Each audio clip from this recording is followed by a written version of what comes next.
രാവിലെ കട്ടൻ ചായയൊക്കെ കുടിച്ചൊരു കാഴ്ച ഉണ്ടെങ്കിൽ ഇരിക്കുമായിരുന്നു. വേറൊന്നുമല്ല, വീടിൻ്റെ മുമ്പിലെല്ലാം വെള്ളമാണ്. ഇന്നലത്തെ മഴയ്ക്ക് കയറിയതാണ്. സാന്ദ്ര കൊച്ചിനെ പഠിപ്പിക്കാൻ വന്ന സാന്ദ്ര വെള്ളം കണ്ടിട്ട് ആലോചിച്ച് നിൽക്കുക, ഞാനിനി എന്നാ ചെയ്യുമെന്ന് ഓർത്തു. ഈ കാണുന്നതാണ് ഞങ്ങളുടെ വീടിൻ്റെ മുറ്റം കേട്ടോ. മുറ്റത്തെല്ലാം വെള്ളമാണ്. ഇന്നലത്തെ മഴയ്ക്ക് കയറിയതാണ്. അതെല്ലാം കഴിഞ്ഞ് സാന്ദ്ര അപ്പുറത്തെ വീട്ടിൽ വെള്ളം കോരാൻ പോയിട്ട് വരുന്ന ഭാഗമായി കാണുന്നത്. ഞാൻ അനിയൻകുട്ടനെ നോക്കിയിരിക്കുമായിരുന്നു. അവൻ കണ്ണ് തെറ്റിയാൽ വെള്ളത്തിലിറങ്ങും. വണ്ടിയൊക്കെ തുടയ്ക്കാമെന്ന് കണ്ട് ഞാൻ വഴിക്കോട്ട് കയറിയതാണ്.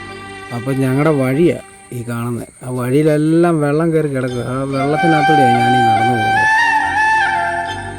അങ്ങോട്ട് പോകുന്ന വഴിക്ക് ഞങ്ങളുടെ അപ്പുറത്തെ വീട്ടിലെ ആൻറ്റിയുടെ പുളിമരത്തിൽ നിന്നൊരു പുളി വീണ് കിടക്കുക. അതുകൊണ്ടോ നല്ല രസമില്ല. ഈ പുളിയാന്നാണ് ഈ പുളി മൊത്തം വീഴുന്നത്. ഒത്തിരി പുളി ഉണ്ടായിരുന്നു. ആവശ്യക്കാരൊക്കെ പെറുക്കിക്കൊണ്ട് പോയി. ഇതൊക്കെയാണ് നമ്മുടെ അവസ്ഥ.